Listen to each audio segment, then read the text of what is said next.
তোমরা কাজে এসে গেছো, কিন্তু আজকের পর থেকে তোমাদের আর কারোর কাজে আসতে হবে না। মানে স্যার কি বলতেছেন, কাজে আসবো না মানে? মানে হলো আমি তোমাদের সবাইকে কাজ থেকে বের করে দিচ্ছি। আরে তোমরা কোনো টেনশন করো না, আমি তোমাদের সবাইকে আগামী 2 মাসের বেতন দিয়ে দিচ্ছি। তাই আজকের পর থেকে তোমরা অন্য জায়গায় কাজ খোঁজা শুরু করে দাও। আর তোমাদের যদি কারো কিছু বলার থাকে তাহলে বলতে পারো। স্যার আপনি হুট করে আমাদেরকে কাজ থেকে বের করে দিচ্ছেন, এই মুহূর্তে আপনাকে আমরা কি বলবো? শোনো, তোমরা তো জানোই আমার আর আমার বইয়ের ডিভোর্সের কেস চলছিল, আর ওই কেসে সে জিতে গেছে। তাই সে আমার কাছে 40 লক্ষ টাকা ডিমান্ড করেছে, আর এখন সেই টাকা তাকে দিতে হবে। আমার তো এই রেস্টুরেন্ট ছাড়া আর কিছু নেই, তাই বাধ্য হয়ে রেস্টুরেন্টটা বিক্রি করতে হলো, আর রেস্টুরেন্ট বিক্রি করে সেই টাকাটা তাকে দিতে হবে। এইসব তো আমি আর ইচ্ছে করে করিনি, কিন্তু কি করব বলো, এটাই তো জীবন, তাই না? কিন্তু স্যার আপনি এখন কি করবেন? কি আর করব, আগে যেটা করতাম সেটাই করব। আর যদি সেটাও করতে না পারি তাহলে আল্লাহ তাআলা যেভাবে চালিয়ে নেবে সেভাবেই চলবো।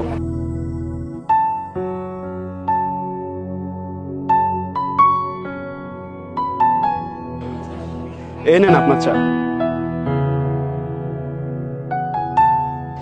স্যার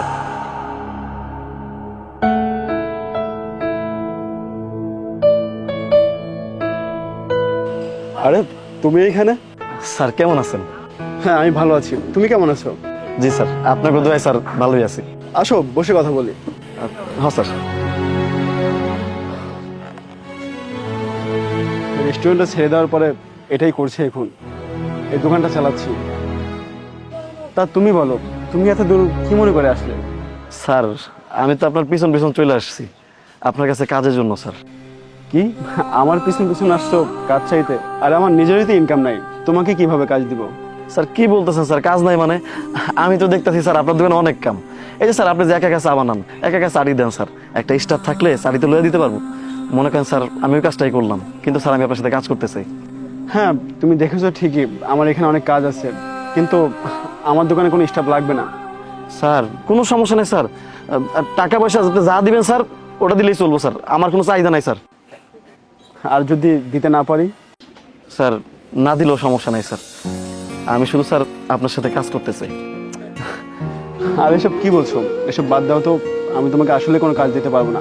তুমি একটা কাজ করো, তুমি অন্য কোথাও ট্রাই করো, দেখবে আমার থেকেও ভালো টাকা ইনকাম করতে পারবে। স্যার অনেক জায়গায় কাজের জন্য গেছি স্যার, কিন্তু কেউ আমার স্যার আপনার মতো সম্মান দেয় না।